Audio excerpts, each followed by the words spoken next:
Yeah, and now we go to back. So here I am in the back, and Jim and Dusty. As you can see to my left, we have members of the Japanese contingent, IWGP, and as you can see, Fujinami is in the back. And I'm going to try to get, I don't know if I'll get Mr. Sato or not, or Saito, and maybe get a chance to talk to him. But here he goes, Fujinami and another guy, Mr. Saito. Oh, and yes. Tell me what you think about this match. This match coming up for the world title. I tell you, stop being old commentary ninja, make fun of us. Yeah, he shot my shit down, didn't he? Let's go back to the ring for this main event. I do like the main event. I think this is probably an underrated match. There was a lot of politics involved with this one. You know, Meltzer would write live. This was a lot better match than in Tokyo. Some have told me they didn't think it was that good. But live, it was just a stiff, excellent, well-paced match up until the finish. Flair was really alive for this one and sold Fujinami's submissions so well that the match had surprising heat. Flair was the crowd's favorite, but Fujinami's reaction wasn't too bad, and he did all the crowd with the bow and arrow move, which kind of got everyone thinking he was something special. Flair bled after being run into the guardrail. They did the bridging spot, and the finish saw Hattori get bumped, and immediately Flair got Fujinami from behind with a cradle using the trunks, and Bill Alfonso jumped in and countered the fall. Everyone was mad about the finish, which was the design reaction. The idea they wanted to make everyone mad at Flair leaving the ring, since Flair was going to be the crowd favorite. Since they didn't even really try to get Fujinami over, they needed a finish that would make everyone mad. At least that's the psychological theory. The problem is the continuing years-long trend of diminishing house show crowds should bear this out. As on today's fans don't get mad at the heel for the screwjob finish. They get mad at the promotion, which is a fine way to end a pay-per-view card. Yeah. 3 3/4 stars. See that silver jacket? Yep. I have one of those, I think. You need to bring that to Starrcast. If I can find it. I may have given it away. How about Flair here? Going to come out with a robe. Mm-hmm. And he's got some ladies. He's got a maid and a chef and a butler. And one of these ladies is going to have what they're describing as a sterling silver platter. Right. And he's going to wear his Rolex up to her underneath his robe, pop it off and leave it on the deal, which I thought was one of the silly things you guys tried. You guys tried several little gimmicks like this for Rick over the years, and this one kind of seemed a little weird to me. Yeah, this was a Jim Herd endorsed type thing. And now we're going to see something that Rick had done many, many times throughout the years. Oh, did I leave my Rolex in the hotel? Did I leave it with that girl? Where is it? There you got the short hair. The little Dutch boy gimmick. Yeah, didn't want. I want to, and I want you to help me out with this. Well, we were in the Tokyo Egg Dome. Yep.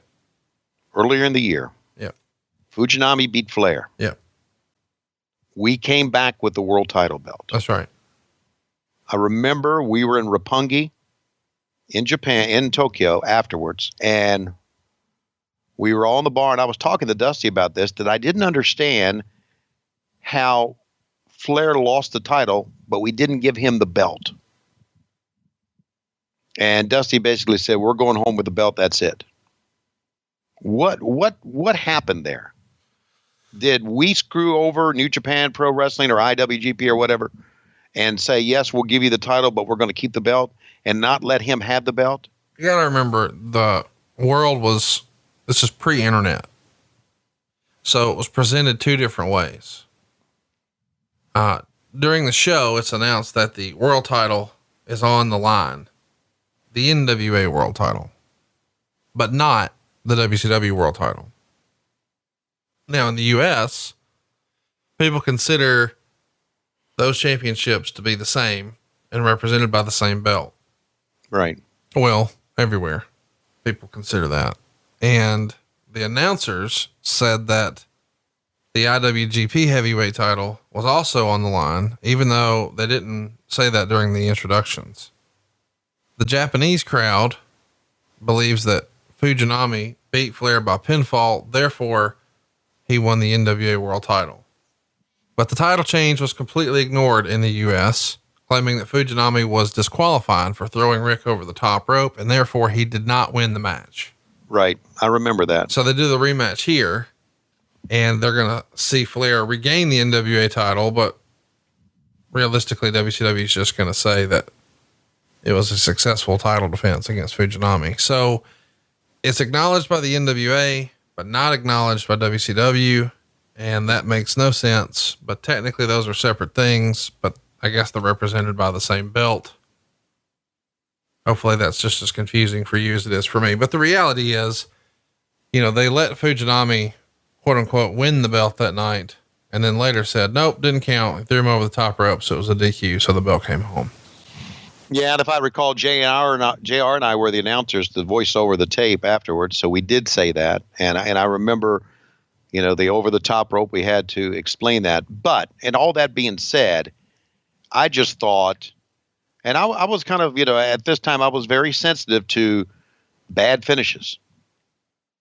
And I just thought we completely fucked the crowd in Japan at that time because the crowd was so big. It was gigantic in Tokyo Egg Dome. And I thought I was just kind of sensitive to, you know, crowd thinking what they got and didn't get it. So I was confused and I just wasn't sure that was the right thing to do, but God, here we are 18 years later. What the fuck? Right.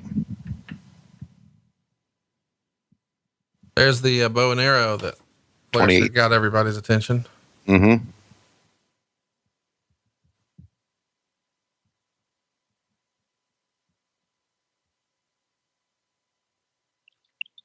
And here we had two referees, one on the outside. I just realized looking at these boots, I used to own one of those. One of them? Yeah. I never had a pair of those, but I had one of those and WWE lost it. Really? Yeah. They lose it.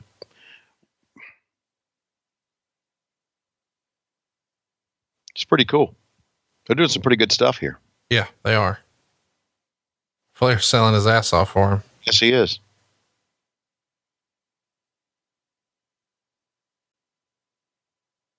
I'm always curious in a match like this, like, how do you communicate? Like, right. I know Hattori is there, so I assume that, or I shouldn't say assume, I know that, you know, he speaks English. So I'm sure that's the way they do it, but you don't always have a bilingual referee. And I guess, you know, sometimes you just know, like when Flair was in the corner there, he sort of gave him his leg. So you knew, oh, do something with the leg, but now what he's going to do from here, you just got to figure out, you know? Well, there was Speaking probably of that, a lot of pre-match discussion with all three of them in the same room. Yeah. And I mean, there was, and you got to think about, you know, Fujinami didn't speak English, or if he did, he just spoke very little, maybe enough to know some words, don't know. And maybe he was waiting for those words.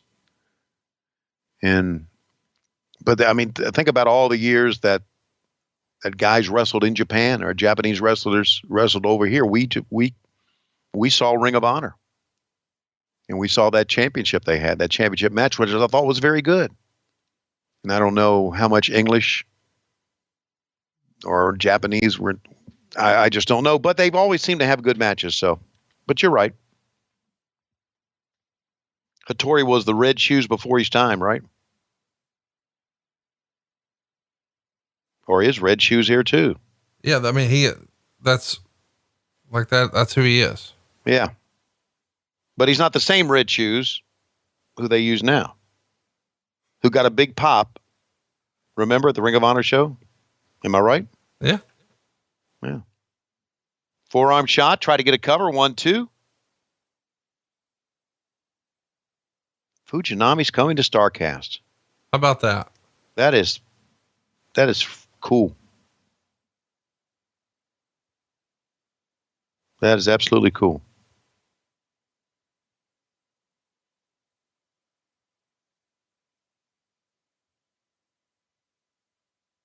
I may not come back to the East Coast. Think you're just going to live out there? I'm going to live out there.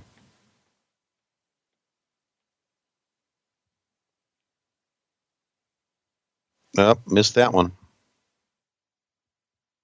I mean, I'd be down with that, by the way. Oh, I know you would. Whoa, didn't miss that one. Try it again. I'd come visit more often.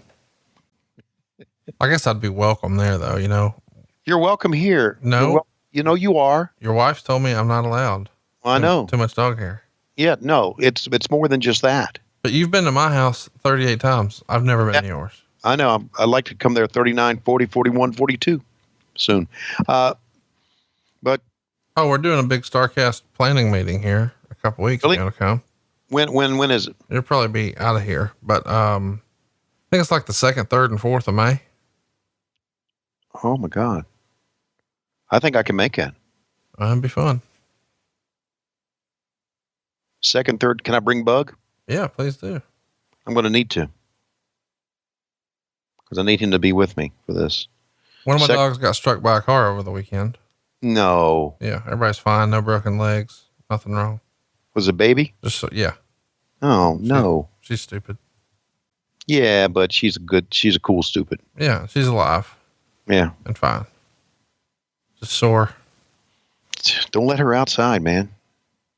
I didn't know she was. You know, one of the girls let her out, and I thought she was back in. I said, "Hey, is baby in the house?" And they thought I said, "Baby's in the house."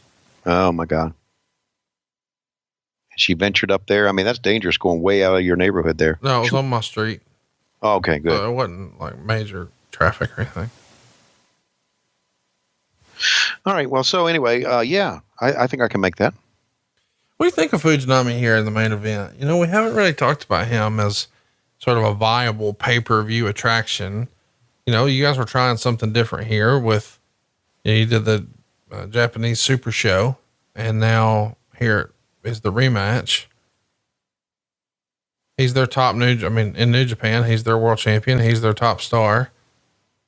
Do you like this? You know, you guys working a partnership internationally with New Japan? Or did you think, these rednecks in Florida won't get it? Well, I thought both. I thought I liked it, but I thought, these rednecks in Florida won't get it. And even the guy in the front row ringside with his chin on his hand was showing how bored he was. But I think that international wrestling Japanese guys you had to have a certain taste for it.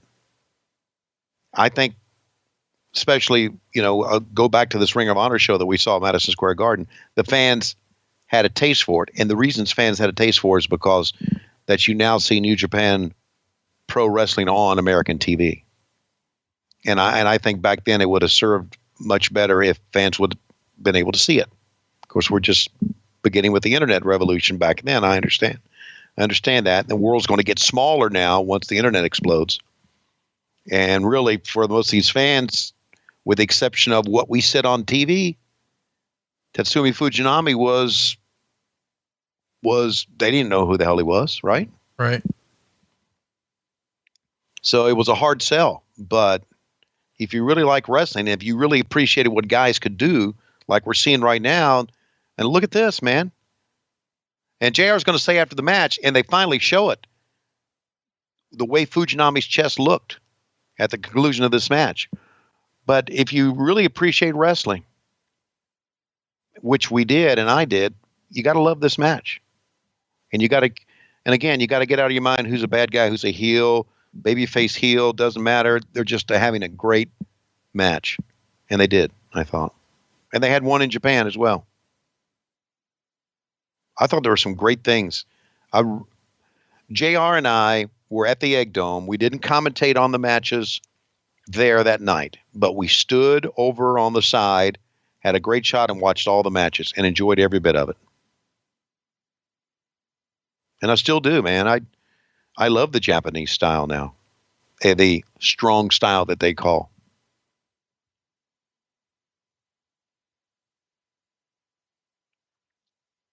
Who does their commentary now? English commentary. Is it Kevin Kelly? Yeah, Kevin Kelly and Don Callis. Okay. Need to watch some of that stuff. Your son was into it. Oh my God. He knows everybody. We were sitting there and Matt was selling me on everything, man. He's telling me all about them, the championships they held. I'm thinking, whoa, man. You think we can convince him to come to Starrcast? There's no convincing needed. I think he'd have fun. I've got Double or Nothing tickets for him. He can use those. Okay. I hear that's going to be a good show. I know it's going to be great. How excited are you to see wrestling at MGM Grand again? Wow. That's kind of fun, huh? Yeah, that's going to bring back some memories.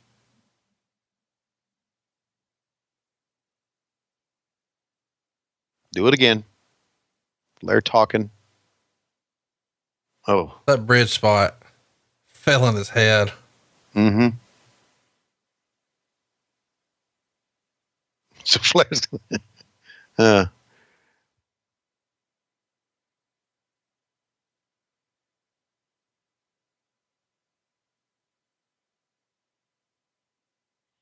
this behind the scenes was a very turbulent time for WCW. Really?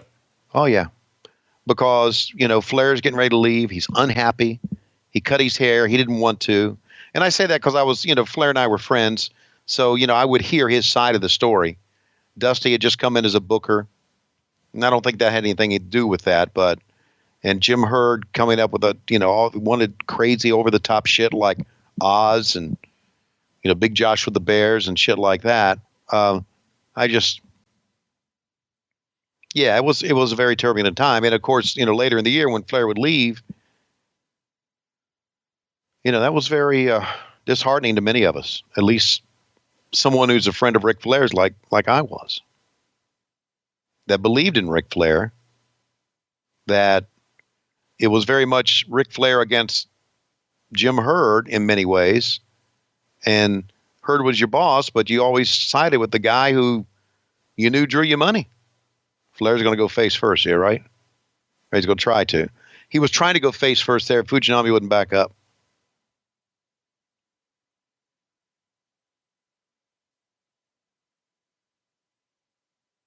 Oh, this is good, man.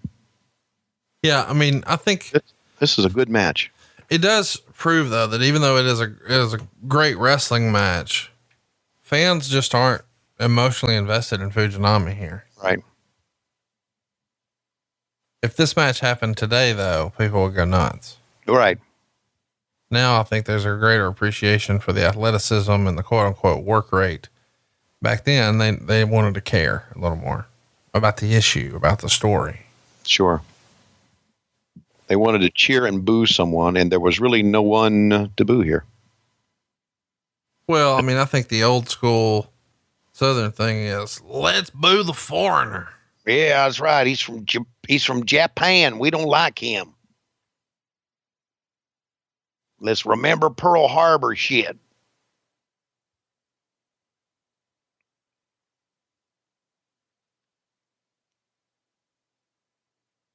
Oh, man.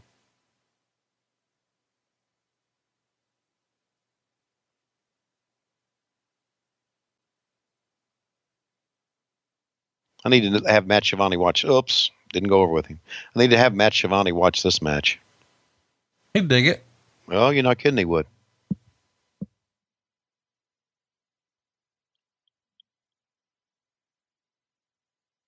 Now we're in a little midst of a communication crisis here. So Flair, there's the first bump he wanted to do, and Fujinami wouldn't get out of the way. All right. Talk to Bill. Talk to Hattori. Little bit of lull here because Fujinami's not so sure what we're going to do next. My goodness, he walked over towards him. Yo! Oh. Hand up the ass. Hand on the goozle. How much did Flair enjoy taking that bump? That was it. That was all Ric Flair, man. I'll tell you how much right now, just for fun. Yeah. Sometimes he'll get at the top of his staircase going down to his basement and just throw himself off. Not like down the stairs, Mick Foley style. He just leaps out far enough he knows he'll clear it and just flat backs on the carpet. I guess Flair never really took a flat back. He takes it more on the hip side. On the hip. Right. But yeah, he's giving himself hip tosses from the top of the stairs. Really? Yeah, seriously. When I go over, he's got this little man cave set up in the basement. Have you been to Flair's? No, I've not been invited. Okay. Sort of like me at your house. I got it. Mm-hmm. So he's got like the big TV and the recliners and the whole deal in the man cave, little wet bar area, all that stuff. So that's where he likes to hang, and he's got his gym down there and blah, blah. So, I'm down there and, he's like, "Hey, I'll be right down." And he just bloop. It was weird though, cause I thought he was having some sort of argument because he's at the top of the stairs and I hear him going, no. Oh God. And then he's at the bottom of the stairs. Really? And at his age, he doesn't shit his pants when he lands? I didn't check. Okay.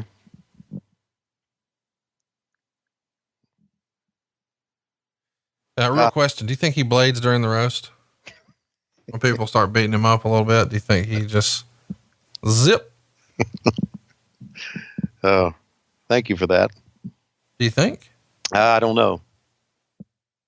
Face first again. I loved it. Sometimes when I was at ringside and he would catch my eye and do a face first, he would cross his eyes right before he'd go down and look at me, which I thought was like a little inside Ric Flair, Tony Schiavone thing. He'd get ready to do the face first. He'd see me. If he was facing me, eyes would cross. He'd go face first. It was just fucking hilarious. God, I loved it. I love the business. Fucking loved it. RASSLIN. That's wrestling. Yeah.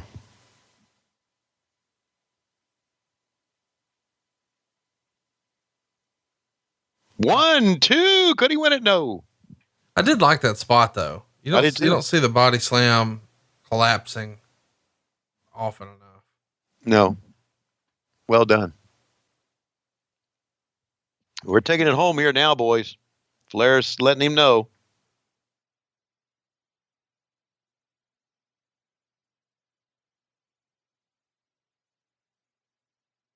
Some of the fans got into that, man. See, they're getting into it. Flair bleeding, working hard. Sometimes, even though you don't have a storyline, you can bring the fans into it if you bust your ass. And that's what they were doing. How many stars this match get? 3.25. Shit, it should have been 4.5. And there's your finish. 1, 2, 3. Fonzie comes in without the whistle. Where's the title? Doug Dillon just says, right here, motherfucker. And there it is. Flair is your winner. Hey, I like the show, Conrad. I really did. A lot of good matches on here. Steiner's, Arn and Barry, and there's so many great performances. You just can't. I mean, it's an underrated show. Even the Freebirds match to open the show was pretty good. Yeah, even with Michael Hayes in it. Some screw job finishes. I get why people don't like that, but some hard hitting action, some real good wrestling, and some pretty monumental moments. The debut of Oz, the debut of the Diamond Stud, the debut of Mark Marrow. I mean, lots of debuts. We got a bear pissing on the ramp. We had a monkey try to commit suicide. I mean, it's pretty impressive what you guys were able to put together here. And I get, the Super Bowl concept. Like, I dig it. Yeah. It's really in many ways an iconic show. And that's probably overselling it. But if you go back and you think about the Clash of the Champions where Shockmaster fell through that's an iconic moment. It's an iconic means to me a moment that fans remember, and fans remember Oz, and fans remember Diamond Stud, and fans or his debut and Johnny B. Bad's debut. And, so it was a very good show. A very, very good show. Look at that. Boy, there's Hancock, Dave Hancock to the left there before he lost all his weight. right over Dusty's shoulders. And there's Bill Apter. Jesus Christ. He's everywhere. All right, so they are, again, we're a little bit short on our show here. And it's almost impossible to time it right. And we obviously never could because we still got 2 minutes to go on the show here. And to me, I always thought, and there's an answer to this. Why did we always have to go right up to it's not like it's a network TV or anything like that. Why do we have to go up to the time? Okay, there you go. There's the replay we want. They go show the finish again. I just thought this stretching, and you know, I've called shows here. We looked at shows where we had to stretch even longer than this. But I just thought it took so much away from the feel of it on a pay-per-view. It was almost like Fonzie came in and stole the title. Well, Tony, I got to tell you, when I look at my clock, I feel like it's about that time. It is that time, and I'm going to go outside here, Conrad. Instead of going into the ring, I'm going to walk outside with my flip sign here, and I'm going to stand out front. Well, wait a minute. There's not enough traffic here outside of my own house. I'm going to hang on. I'm going to get the microphone. I'm going to go out to the highway here. And this is the highway that runs between Roswell and Marietta, Georgia. And my flip sign, as you can see on one side, it says, Tylene, call me. And on the other side, it says, Conrad is full of shit. And we're call me, Tylene. Even though Conrad is out of shit, full of shit, we're out of time. And we'll see you next week on What Happened When. We're on the MLW Radio Network as well as on Patron.